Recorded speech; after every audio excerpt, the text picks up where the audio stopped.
Apple recently held one of their most densely packed worldwide developer conferences ever, where they announced some pretty incredible technology, like Sidecar in macOS Catalina, dark mode in iOS 13, Project Catalyst, SwiftUI, and even a new Mac Pro.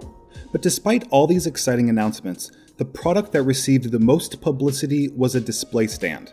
And that's because Apple decided to create a $5,000 display while selling its stand separately for an extra $1,000. And you can actually hear the audience's reaction to this news. The VESA mount adapter will be $199 and the Pro stand $999. And like the Mac Pro, they'll all be available in the fall. So that is the new Mac Pro and Pro Display XDR. Now back to Tim. Now, I'm not making this video to defend Apple or justify the stand's price. We're simply going to explore reasons why Apple is selling their display stands separately and why it might be so expensive. This is Greg with Apple Explained, and I want to thank Squarespace for sponsoring this video. If you want to help decide which topics I cover, make sure you're subscribed, and these voting polls will show up in your mobile activity feed. Now, in order to put Apple's new Pro Display XDR in perspective, we have to become familiar with the sort of displays Apple has released in the past, the most recent model being the Thunderbolt display in 2011, which sold for $1,000. It was marketed to everyday consumers who wanted a more streamlined external display solution. It featured a built-in FaceTime HD camera, a microphone, speakers, and an array of I/O ports. But when it came to the panel quality, there wasn't much to set it apart from its competition. With a 1000:1 contrast ratio, 375 nits of brightness, and a resolution of 2560 by 1440, the Thunderbolt display delivered a typical viewing experience. Apple continued to sell the display until 2016, when they decided to exit the display market altogether, saying there are a number of great third-party options available for Mac users. Now, I actually thought this was the right decision for Apple, since their display panels weren't much better than average. In fact, I'd say there was only two advantages of owning an Apple display. First was their signature Apple design, and second, they worked seamlessly with your Mac. But those benefits weren't enough to justify the Thunderbolt display's premium cost. Because although its $1,000 price tag may not sound too bad by today's standards, you could easily find third-party monitors with comparable panels for half that price. And although Apple stopped making their own external monitors, they did partner with LG to create the ultra-fine 4K and 5K displays in 2016, which were designed to be used with MacBooks and featured the same high-quality panels as the Retina iMacs. So it appeared that the days of Apple-designed displays were over. That is, until 2017, when rumors surrounding a new high-end 6K Apple display began to surface. It came as a surprise to many, considering Apple had just announced their departure from the display industry 1 year earlier. Now, that rumor became a reality at this year's WWDC when Apple revealed the Pro Display XDR, which introduced features that had never been seen before on displays in its class. It delivers 1000 nits of sustained brightness, which is far higher than the average 300 to 400 nits. It has a 1,000,000:1 contrast ratio, which is just crazy compared to the average 1000:1 ratio. And it delivers billions of colors, perfect blacks, and a color-consistent ultra-wide viewing angle. Not to mention its Retina-level pixel density of 218 pixels per inch. But what really sets the Pro Display XDR apart from Apple's previous monitors is its starting price of $5,000, a significant jump from the $1,000 Thunderbolt display, which was already considered to be pricey. But there's a huge distinction that needs to be made when comparing the Pro Display XDR to anything else on the market, and that is, Apple isn't marketing this product to the everyday consumer like they had been with their Thunderbolt displays, which is probably why it's the first Apple display to have the word Pro in its name. Just look at the terminology Apple uses on its product page. Transforms the professional workflow. The world's best Pro display. When multiple people review work together on a single screen, it's critical that everyone sees the same thing. If you're in an especially uncontrolled lighting environment, there's an innovative matte option. Professionals require a lot from their displays. It wasn't just made for the Pro workflow, it redefines it. So it's clear Apple is using terminology to target a specific demographic of professional customers. Also, we have to consider how the display was introduced. It was featured alongside the new Mac Pro, which obviously is not a machine for everyday users. So it's very important to understand that discrepancy when considering the marketing decisions Apple made. Because if you watch their WWDC, Apple didn't compare the Pro Display XDR to their old Thunderbolt display or even LG's ultrafine displays. They compared it to reference monitors, which cost tens of thousands of dollars and are used in very specific professional settings, like on movie sets or in editing studios.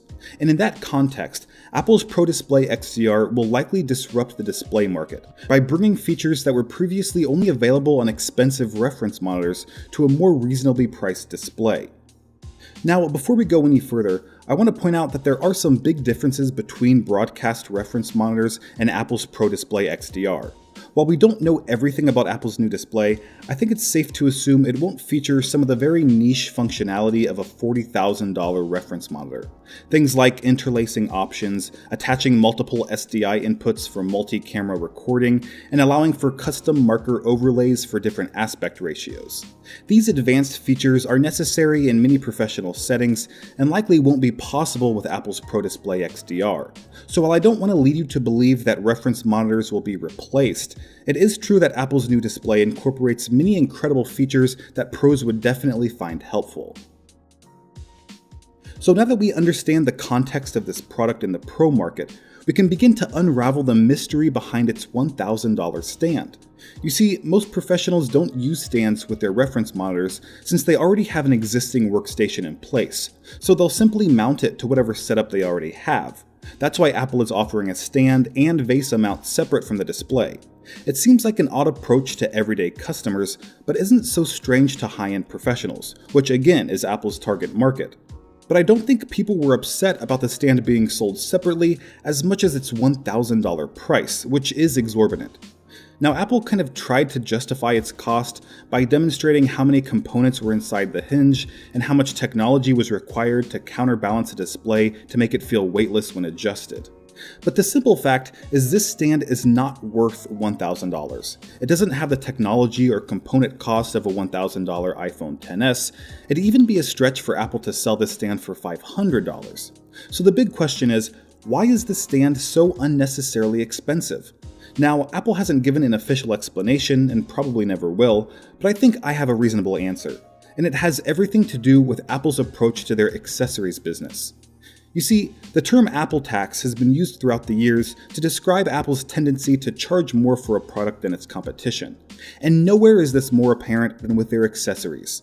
For example, Apple's Magic Keyboard costs $130, and if you want the space gray color, there's a $20 upcharge. A comparable HP keyboard costs just $90. And consider their leather sleeves, which cost $30 for the Apple Pencil and $130 for the iPad. Lastly, their Apple Watch bands, $50 for a rubber strap, all the way up to $450 for a stainless steel link bracelet. I can't even imagine the profit margin on those accessories. Now, that's not to say these products aren't good quality, they just have insanely high markups. And when it comes to the Pro Display XDR stand and VESA mount, Apple considers them to be accessories, and therefore applies the same markups that we've seen in the past. Again, I'm not trying to justify Apple's high accessory prices. I'm just pointing out that this is how Apple has been doing business for decades, and it's likely why the stand is so overpriced. There's also a second point I want to make. As we learned before, Apple is marketing this display to the Pro market, and that means they're more likely to have business customers who are inherently less price sensitive than individual consumers. They won't hesitate to spend $1,000 more on a stand or $200 more on a VESA mount if that's what their employees need. But to be honest, I think this display stand fiasco was a huge marketing mistake. Apple should have simply charged $6,000 for their display with its stand included. That way they'd not only make more money from each purchase, but they'd avoid all this negative press, which is taking attention away from other incredible technology they've announced. So while charging $1,000 for a stand is obviously excessive, professionals who actually buy the Pro Display XDR will either not need it or probably won't mind spending the extra money for it. Now that we've discussed an expensive product you'll probably never need, let's talk about an affordable service called Squarespace that's a must for anyone with a website. Squarespace allows you to build the best, most beautiful website you can, all without spending tons of money on development, designing, and hosting, and without worrying about patching or installations or any of that complicated stuff. Squarespace is an all-in-one platform with a super easy-to-use drag-and-drop interface that offers thousands of customizable templates. And if you get stuck or don't know what to do next, Squarespace has helpful video tutorials on their YouTube channel and a 24/7 customer support team. Not to mention the powerful SEO, analytics, and marketing features built right into the service. And if you're thinking about running an e-commerce store, Squarespace allows you to create products to display for sale on your website, offers inventory management tools, and automatically generates shipping labels for you to print off. I actually use Squarespace for my own website after trying quite a few different services, and I highly recommend them. So head over to squarespace.com/AppleExplained and get 10% off your first purchase. You can find that link in the description. Alright guys, thanks for watching, and I'll see you next time.